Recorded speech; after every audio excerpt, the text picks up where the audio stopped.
Hey everybody, so we're going to continue with the equations today. So in past couple of classes, we learned how to solve linear equations. You're going to see some applications of these equations. So we're going to see how to use them to solve some problem, for example, word problems. So these are some applications. So the first one would be finding, for example, missing numbers. Equations are not always written in a word in X's and Y's. They could be written in a sentence or a word problem. So we need to translate those words into an equation and then solve that equation.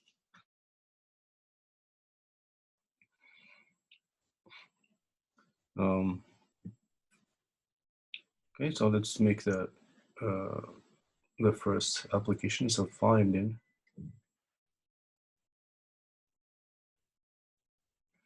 missing numbers. So we may have an equation in form of a sentence. Let's say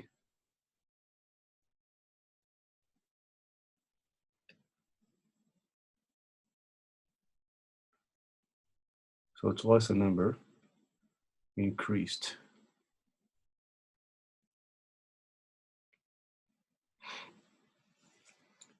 by 4, for instance, is 12. Find the number.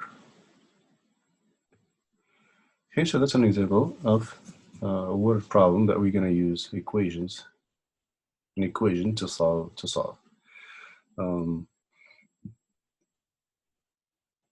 So first thing you want to do when you have a word problem is you want to read and you want to make sure you understand the problem well before you can solve it. You may have to read it a few times depending on how long or how complex the problem is. This example is just one sentence, so it's not too bad. So twice a number increased by 4 is 12. So we need to find the number. So solving any problem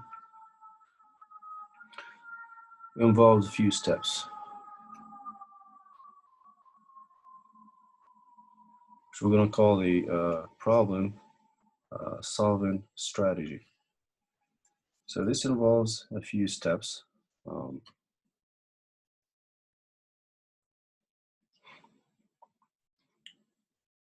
Like I said, the first one, you want to understand the problem, read and understand.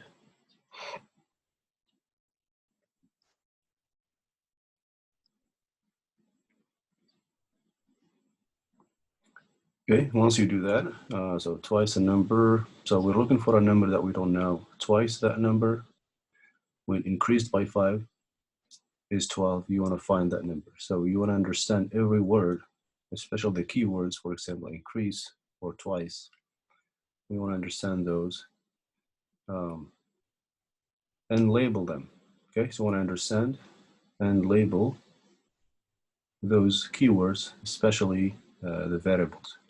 So read, understand the problem. Number 2, you want to label the missing number or numbers.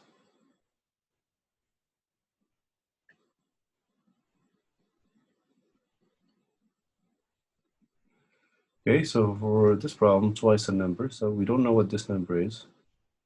So we can give it any letter we want, X, N, A, B. Okay, so a number we don't know, so let's call it X for here. So twice something, that means 2. Okay, 2 times whatever that number is, twice. And of course, what do we mean by increase in terms of math? What is the operation here? When you say increase, what is that operation in math? Adding. That's right, so increase means add. Then by 4 is 12. So the rest of them are pretty much clear. That's the first thing you want to understand, label the missing number. In this case, you can call it X or any other number really. Let's call it N. For example here, N for number. And the third thing is, once you label a missing number and understand the keywords, you want to translate. So we're going to translate this sentence into an equation.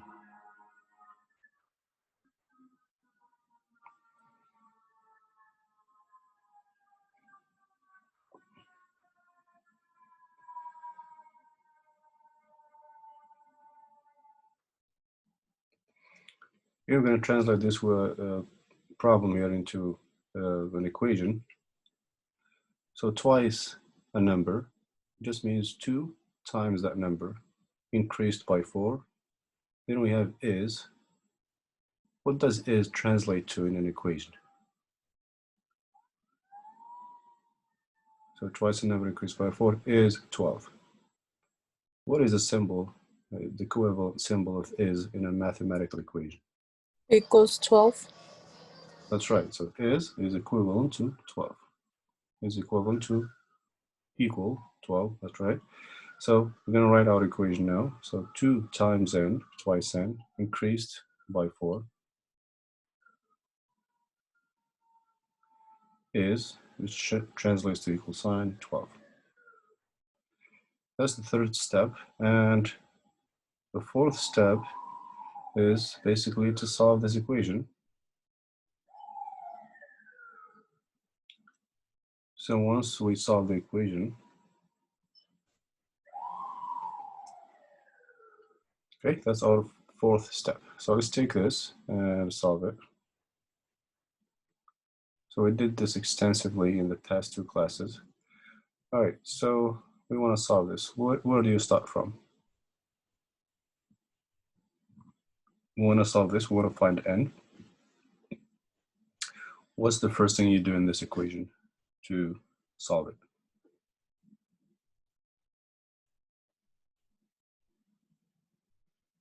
Based on what we've done so far in the past couple of classes.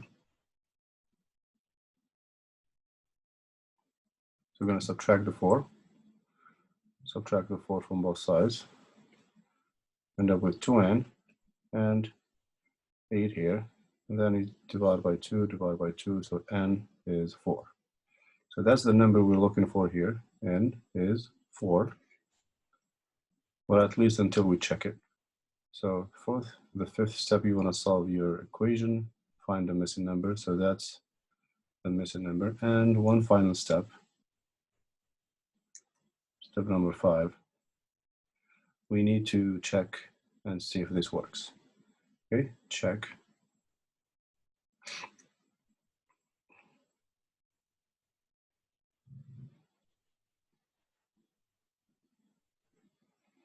So the solution here is n4. So you want to go back to the problem and see if it works. So twice a number increased by 4. So twice a number means 2 times 4. Okay, 2 times 4 increased by 4. We say, is it equal to 12? So we check. And of course, if we do the math here, 2 times 4, that's 8, plus 4 is equal to 12. Yes, 12 equals 12. And that's it. The problem is solved. Okay, it works. So the solution is this one here. So make it clear. You may want to box the answer so it's clear to see. So that's basically what we mean by solving strategy. Okay, solving strategy means the steps of solving any problem. So any problem basically works the same way, so you want to understand it first. Once you understand it, label the numbers, or you label the missing numbers. Could be one missing number, could be more. Translate that into an equation. Make sure you translate all the keywords correctly. So increase, decrease, added to, subtracted from, and multiplied by, and so on. So each one has its own meaning. So make sure you use the appropriate operation. And of course, once we translate it, we just need to solve it. And again, we learned how to solve these in the past 2 lectures in detail. Okay, we learned. So you want to rewatch those. If you have problems with this, or if you missed that class, you want to rewatch this to catch up. Finally, make sure you check your solution, see if it works. If it doesn't work, if you don't get equality here, that means something is wrong. So you gotta go back, pretty much check all your work. Maybe you didn't translate correctly, or you didn't solve correctly, or you didn't plug or check correctly. So all these basically are possible scenarios. So you're gonna go backtrack, start from here, then go back here, and then go back up as you check for your solution. Okay, so that's one application or one example of solving a word problem.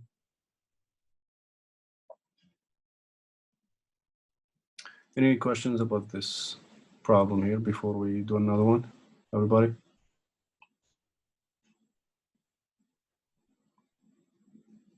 Okay, if you don't have any questions, let's do one more.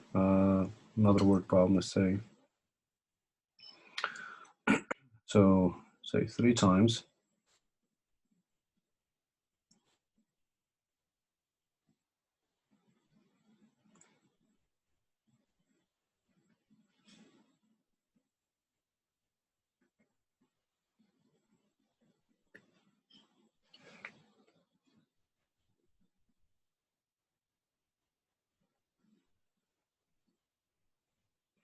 So 3 times the difference of a number and let's say 6 decreased by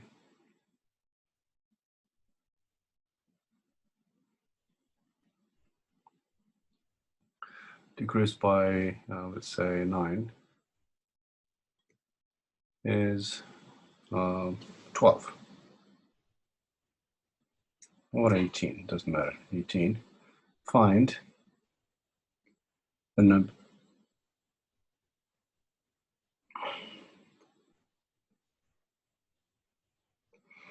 Okay, so same steps or same strategy here. You're going to go through all these steps again. Again, read, understand, label, translate, and so on. You don't have to write this every time, these tests, but you kind of go through them and you just write down your results. So let's understand this 3 times. So clearly here 3 times something. 3 times something times what? The difference. What does difference mean in math? Everybody, what do we mean by difference? Or what is the operation? Subtraction. It means subtraction, that's right. So 3 times the difference. So it doesn't mean 3 minus this. No, it's 3 times something times the difference. That difference has to be in parentheses, and then 3 will be times like this by that difference. The difference of a number and 6. A number, let's call that number again anything. Let's call it n or x, whatever. So 3 times the difference of, the difference has to be between two things, a number and 6, as the problem says. Okay, the first part is translated. Decreased by n. Another keyword here. When we say decrease, what do we mean?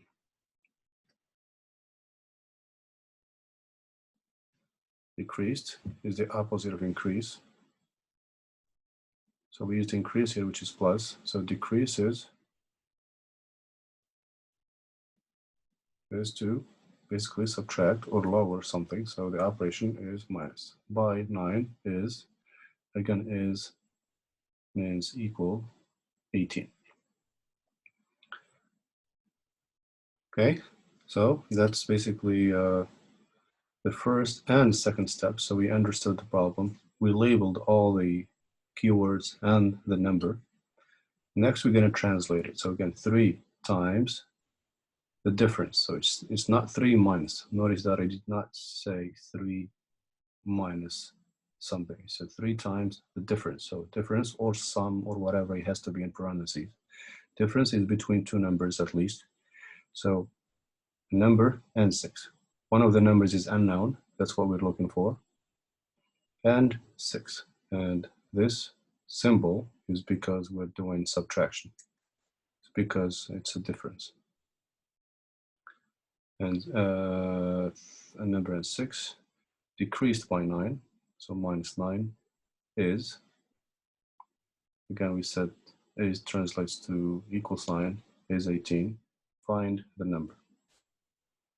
So let's write it down in one sentence, in one equation. So 3 times, again when you don't see anything between a number and parentheses, that means times. 3 times this difference decreased by 9 is 18. Okay, so that's it. That's our equation. We translated it into, translate the word problem into an equation. So we're basically up to this point. Translate the problem we did. We did all these previously. Now we just need to solve it and then check. So solving is probably the easiest part because we learned this in detail in the past couple of classes. So getting the right equation is very important here. Solving shouldn't be that bad. So after solving, we're gonna check. So we've done basically 1 here. We've done 2 and 3 steps. Now step number 4 is to solve. So I'm gonna take 3n.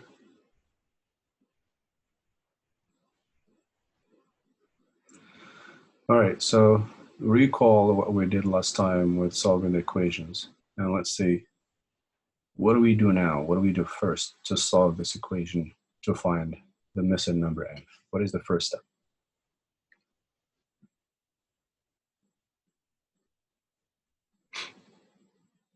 Everybody, what do we do first?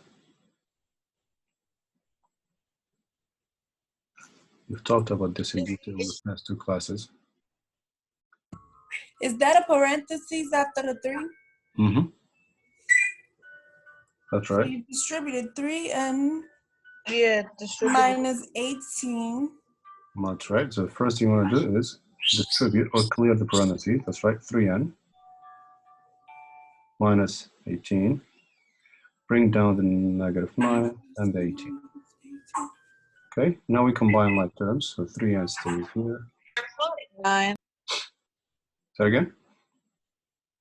So what is negative 18 minus 9?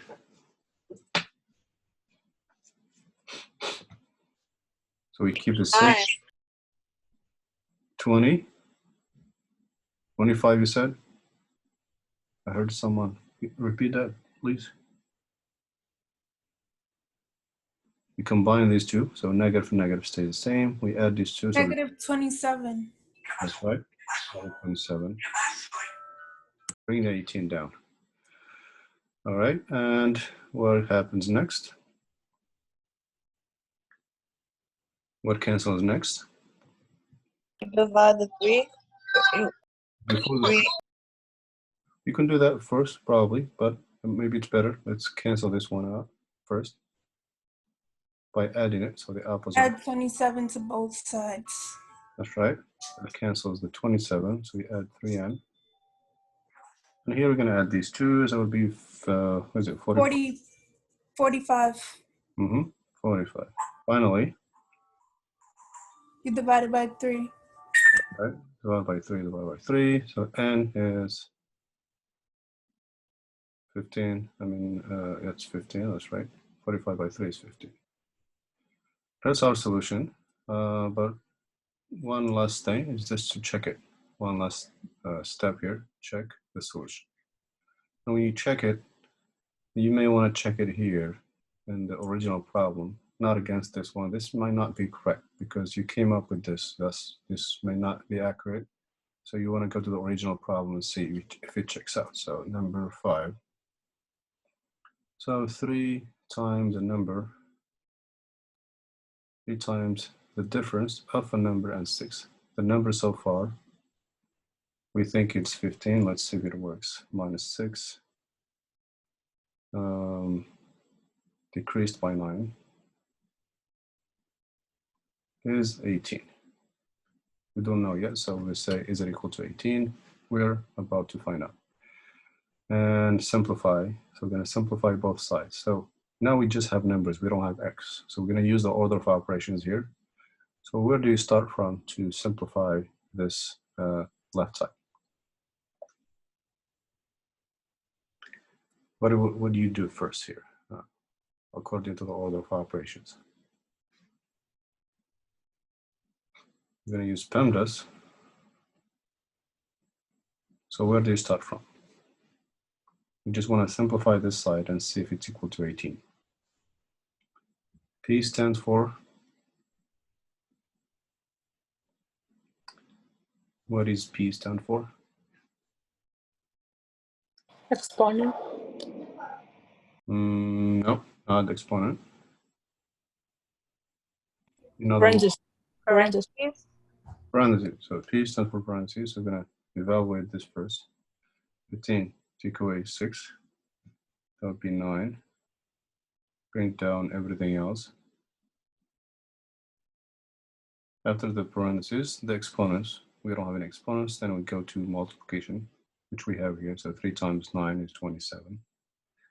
Minus 9, 18. And then after that, just have one operation here. 27 take away 9. That's in fact 18. You have 18 here, so that checks. Okay, so that works. We don't need that question mark anymore here because we have an equality. In the previous lines, we had this little question mark because we weren't sure whether this side equals this side because we're checking. So number 5 is check.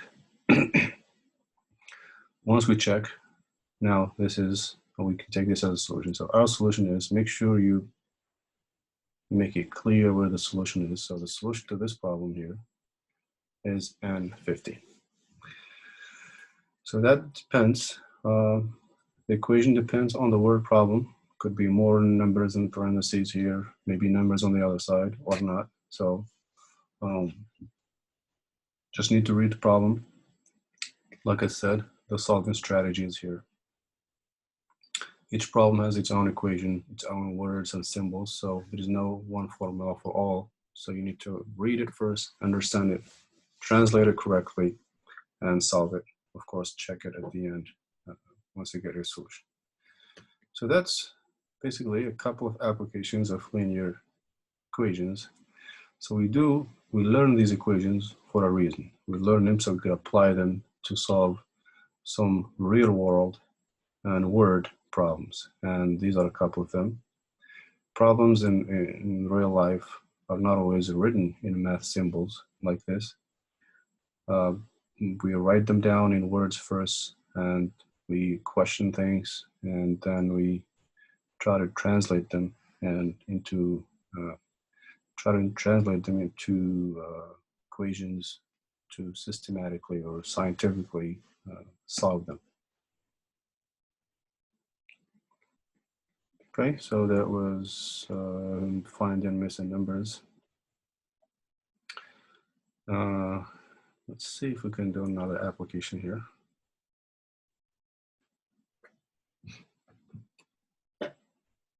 So now let's see.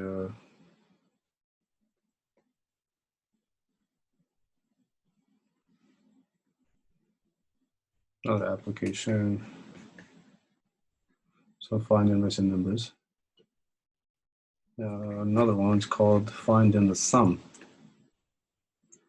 Number 2.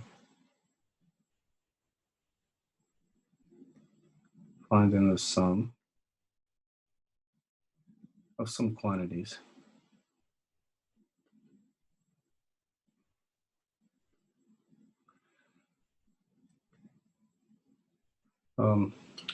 So sometimes you may be looking for two quantities or two numbers, not just one. So let's say you know one, but you don't know. I mean, we know that, for example, the sum of two numbers is something, but we don't know the numbers themselves. We only know their sum or something else. So we need to translate this into the sum of those quantities and then solve them. Let's say you have, for that probably use problems of coins, let's say So you have a total, or if you have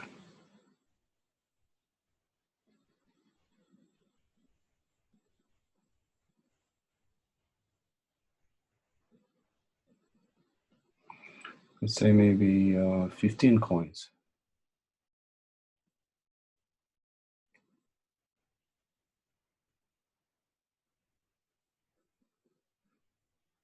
Total in.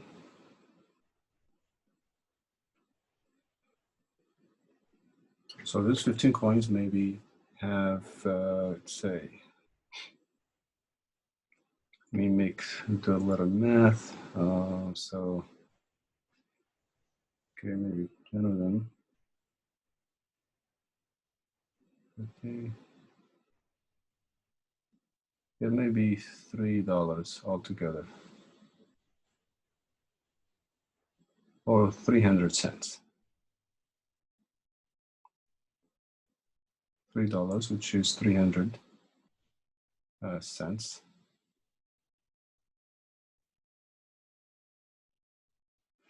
How many of each coins do you have?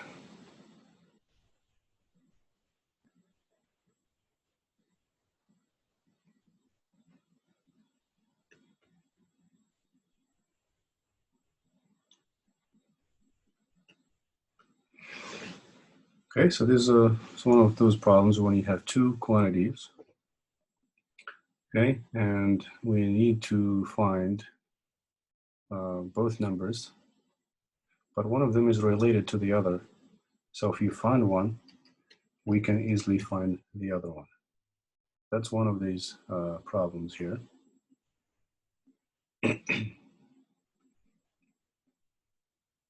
Okay, so in order to do that, we need to turn this into an equation, just like we did earlier. This time the equation will involve two numbers, but again, those numbers are related, so it's easier to find them. So if you have a total of 15 coins, okay, in your pockets 15 pieces or 15 coins, mix. Forgot to mention here it's a mix of the coins. Let's say of quarters and dimes. That's important, okay? 15 coins of quarters and dimes all together, but we don't know how many of each one we have. But we do know that the total of this money, all these coins together, we have $3 or 300 cents. How many of each coins there is? So we need to know how many quarters do you have and how many dimes do you have if the total is $3. So what we need to do here is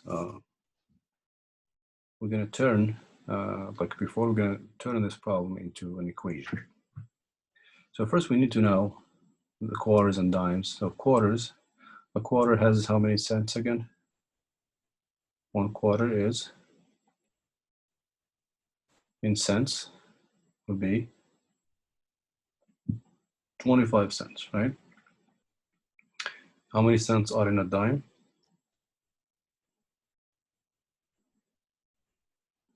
Everybody, a dime has how many cents exactly? 10 cents. That's right, 10 cents. So we have 15 coins together. We don't know how many of each. So we want to see exactly how many, because we know the total, but we don't know how many of each. So if we knew the number of quarters, let's make Q the number of quarters. So the number of quarters will be multiplied by 25, because each quarter has 25 cents. And we add that to the number of dimes. We times that by 10. What should the total be here, according to the problem? What is the total in cents?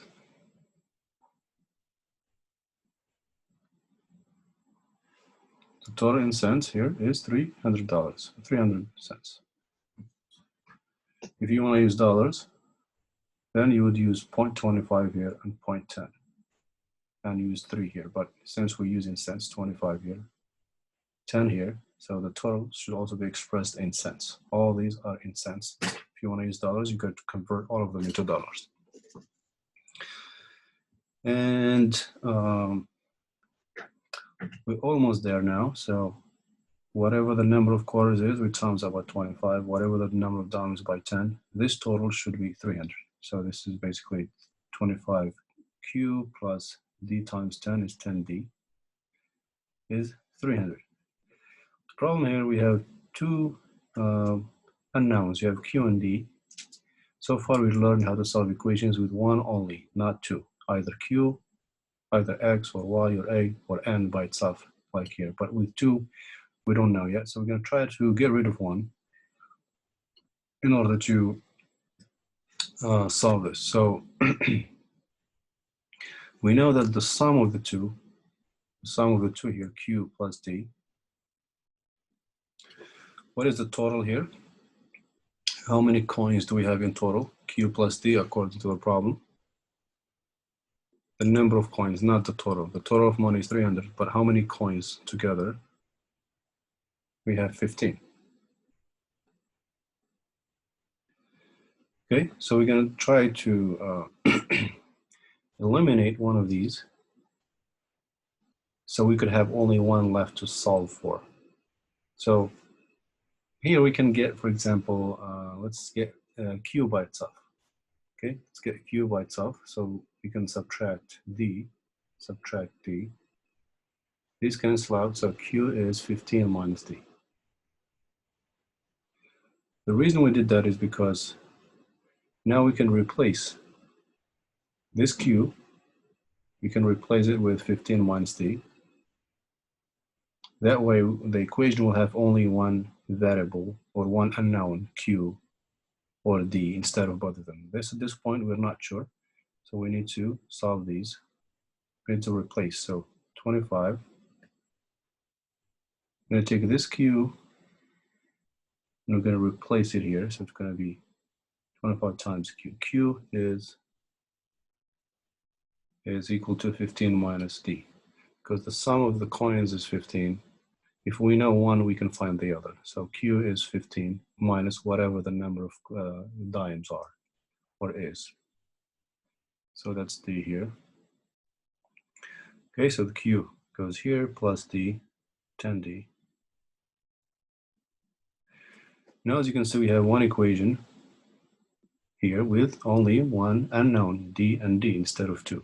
This basically just like, for example, last time we did something like this, 7x plus 1 equals whatever, something like this. Just an equation with the unknown repeated multiple times. So that's what this is basically. You have D here and D here. It's the same as if this was X.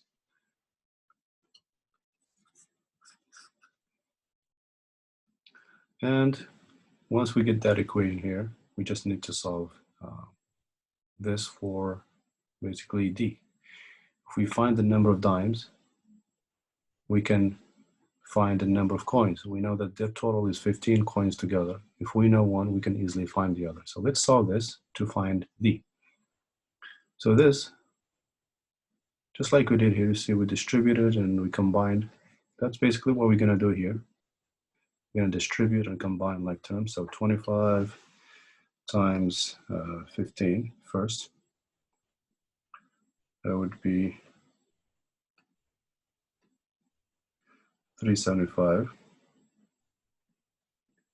25 times D is minus 25D. Bring this down. And we have 300. Let's see if we can, actually this should be D, not X. Okay, 25 times D is here. Now we're going to try to combine like terms. So look at this equation now, especially on this side. What do we combine?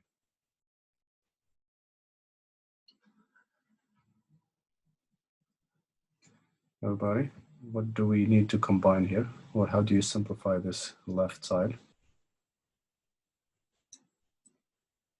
There's one here. We combine like terms. Do we have any like terms to combine here?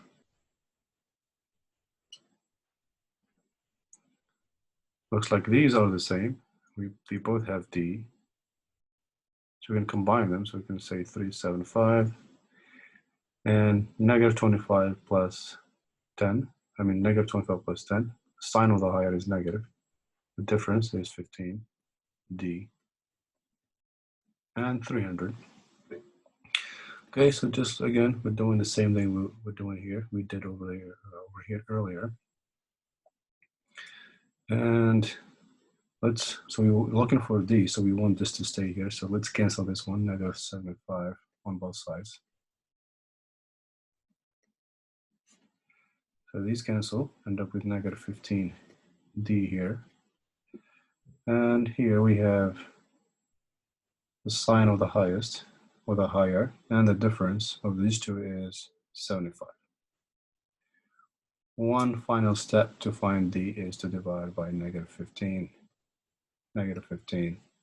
So D is positive, and 75 by 15 is 25. What isn't it? Not 25. What is 15 divided by, or 75 divided by 15? That would be 5.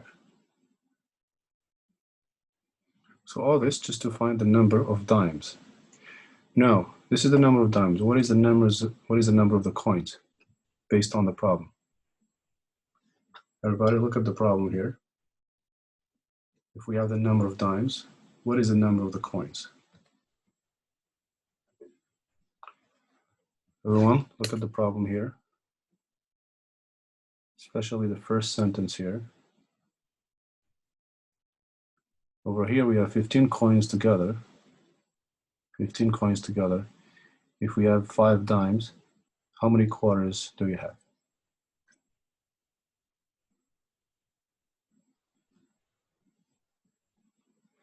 Is anybody following here? Or am I just talking to myself?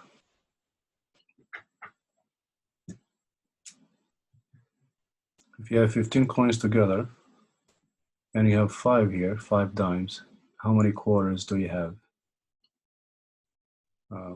Along 10. That would be 10. That's right, because we found that the dimes is 5. So this got to be 10. That way, together they make 15. So dimes are 10, the quarters will be, the dimes are 5, the quarters will be 10. The total is 15. And we just need to check. So let's compute how much money this is, and it should be 300. If it's 300 cents, then we're good. Otherwise, we're not good. So dimes, 5 dimes, 10 quarters. So again, we're going to times the dimes by how many cents? So if you have this money or these many coins in your pocket, you want to calculate exactly. So you times the number of dimes by number of dimes by 10, because each dime has 10 cents. Add that to quarters. Each quarter is worth 25 cents. And we're going to say, is this equal to 300? Okay, is this equal to 300? Because that's what the problem is. This is 50 plus 10 times 25, that's 250. Is that equal to 300 cents? Yes, 50 plus 250 is 300. And we have 300 here. So that checks. Okay, so I know this was not a simple problem. It involves some, understanding and calculation. But this is one of the uses of these linear equations to solve problems that might look like this. So we didn't know how many coins exactly, but we knew the total of the coins, the total of the money. So this is one way to do it. You just put it into an equation. You just say, if I knew the number of quarters, I will multiply them by 25. If I knew the number of dimes, I will times them by 10. The total should be 300. Okay, so this is some basic knowledge here about coins. And the Q here is the number. Let Q be the number of coins. Let D be the number of dimes. But at this point, we have both Q and D in the equation, but we need to have only one unknown. That's why we used this information here, because the total of the two is 15. But we can eliminate one and replaced it here, so we don't have two unknowns in the same equation. Now we have two. We have only one unknown, which is the dimes in this only dimes in this equation. Once you have one unknown, just like with x or any other variable, we solve to find D. So the number of coins, the number of dimes, and number of quarters. And don't forget to check, okay? So 10 or 5 dimes, 10 cents each, that's 50 cents. 10 quarters, each one has 25 cents. You times them, get 25, and that checks. So this is the sort of problems we solve with linear equations. You may see a similar one, but instead of coins, you may see some other things like the number of tickets or the number of people that attended something, or it will be something along these lines. We just need to translate that into something like this. So word problems don't have one specific formula that solves them all. They're based on your understanding. There can be a lot of challenging. That's the purpose of them. Okay, that's why we have this strategy here. Okay, so we try to break it down into steps, one at a time, and solve a problem. Okay, so problem cannot, it's not always a simple problem, but it can be challenging sometimes. So that's why we need to involve all these steps and understand it well before solving it. But the other ones were pretty straightforward here. We just translated them. This one and the other one here. Basically, we just translated. But this, sometimes, some word problem require you some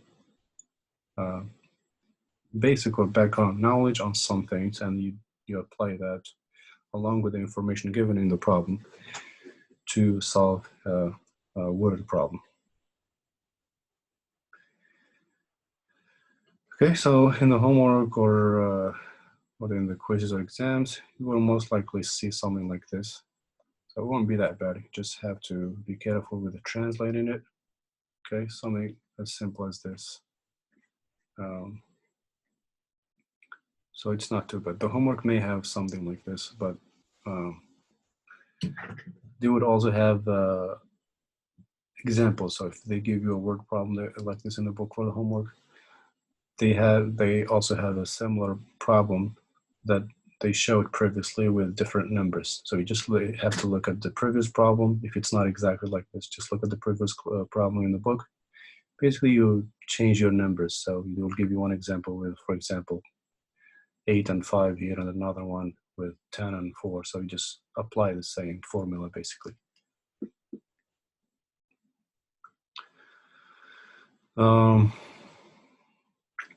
Okay, so those are the applications. There are more other complex problems, but we're not going to go into all of those. Each problem has its own formula.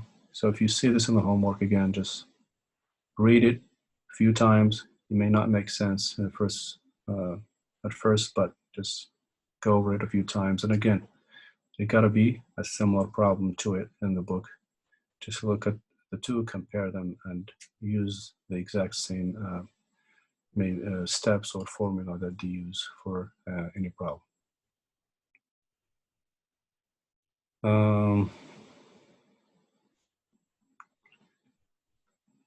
Let's see here. Another quick problem, another application would be the sum. Sometimes we need to find the sum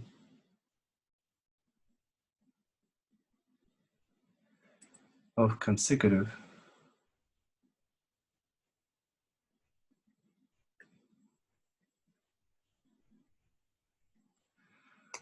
Okay, you may need to find the sum of consecutive numbers. Consecutive numbers are numbers that come after one after the other. For example, 1. The consecutive number to 1 is 2. The consecutive number to 2 is 3, and so on. So sometimes you may be looking for numbers like that. So we may not know the number, for example, a number x plus its consecutive, x plus 1.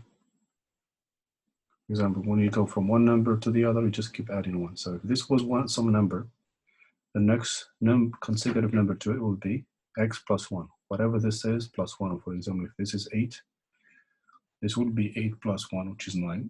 If this is, for example, 11, the next one will be 12, which is 11 plus 1, and so on.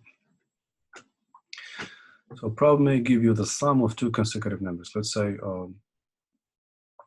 the sum of two consecutive numbers is something. Okay, we'll give you the sum, then we'll ask you to find the numbers. What are the numbers? Okay, let's do an actual example. Say the sum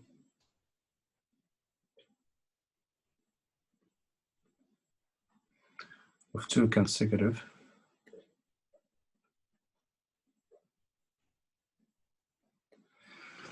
let's say is 13.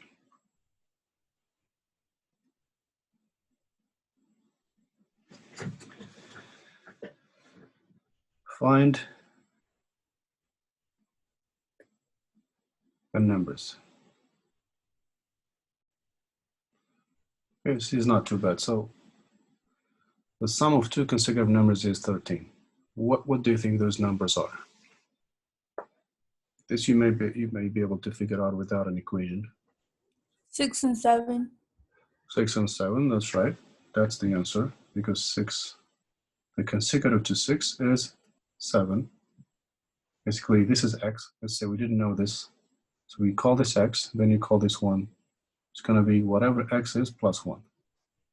So these are the numbers. The first number, the second number, and their sum is 13. Okay, the sum of two numbers. So we say, oh, the first number, if the first number is x, the next number would be whatever x is plus 1. And according to the problem, this is equals 13. What is x? So you say x is what? This is a very simple equation to solve.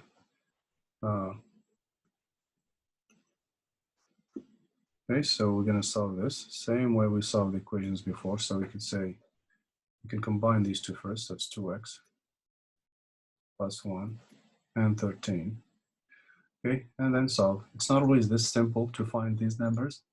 So if I give you, for example, 117, if that exists, for example, sum of two numbers is 117, so it might not be as easy as this one to find. Okay, so if it's not easy, that's not a problem. There's always this method of equations that we can use to find the missing numbers. So just write the first number is this, the next consecutive number. Right after this, it will be whatever this is plus 1 is 13. So once you find your equation, you solve it. So combine like terms, 2x, subtract 1. 2x is 12, divided by 2, divided by 2. So x is 6. Okay, so x is the first number. So to find the second consecutive number, we just add 1 to this. Just add 1 to this. So the next number is 7. So number 1 is 6. Number 2 is 7. Is x plus 1. Okay, whatever this is. The next one, we just add 1 to it. So x plus 1. 6 plus 1, which is 7. So n1 is 6. The other one is 2. Let's check if the sum is 13. So the sum must be 13. So we say n1 plus n2. Is that equal to 13? Yes, so n1 is here. 6 plus n2, which is the next number after this one. Next number after 6 is 7. We say is equal to 13. And of course, so we have 13 equals 13. And that checks, okay? Again, it's not always easy to figure out in your head like this, but if you can't find it quickly in your head, it's not a problem. Just make it an equation. You solve the equations easily, and you get your answer. Okay, so these are some of the problems. Equations, again, are meant to solve complex, sometimes challenging problems like these. So that's the use of math. Math is meant to make life easy, not hard. And these are some very basic applications of math. And they are much, much, much more complex problems that can be solved with math. Everything pretty much around us revolves around math. Phones, cars, buildings, space shuttles, televisions, and all that stuff was basically, math was behind the engineering of all of that. But don't get too scared. This is just not going to do any too complex problems. This is the type of problems you'll see in the book. Again, read, read, and read before you solve a problem.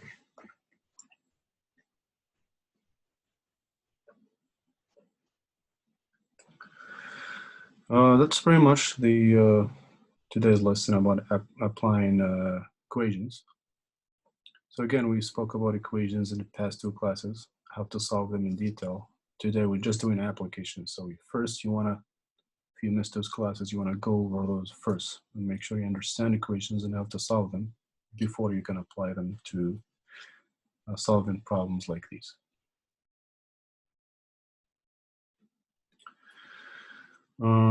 What else? Do you guys have any questions about any of these problems so far? Everybody? Especially the first one and the second one. No. No. Okay, don't worry too much about the last two.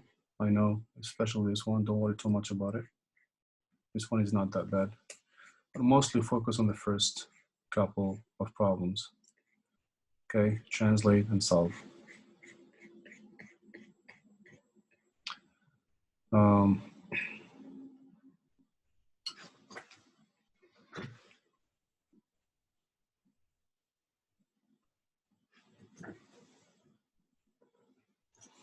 I emailed you. Okay.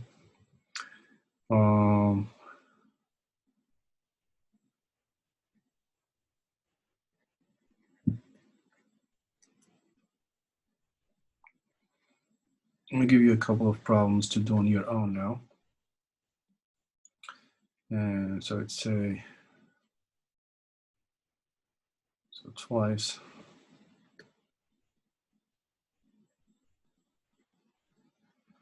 a number.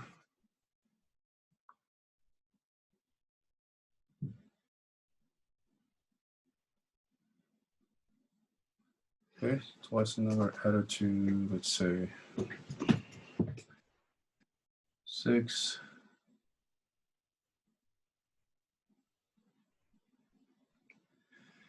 Is maybe 10. Find it. Okay, just translate this and find the number. There's another one. It's a 5 times a number.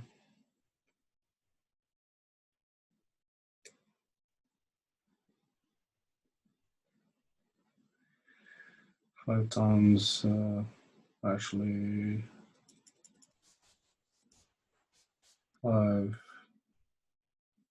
Let me change it a little bit. 5 times.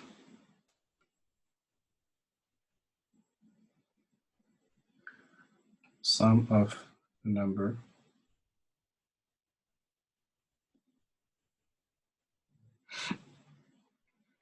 And 3. 5 times the number 3.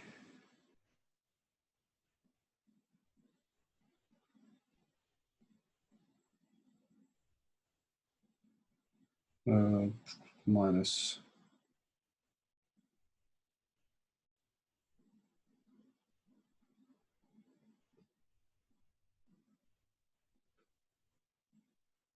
minus 5 is 15.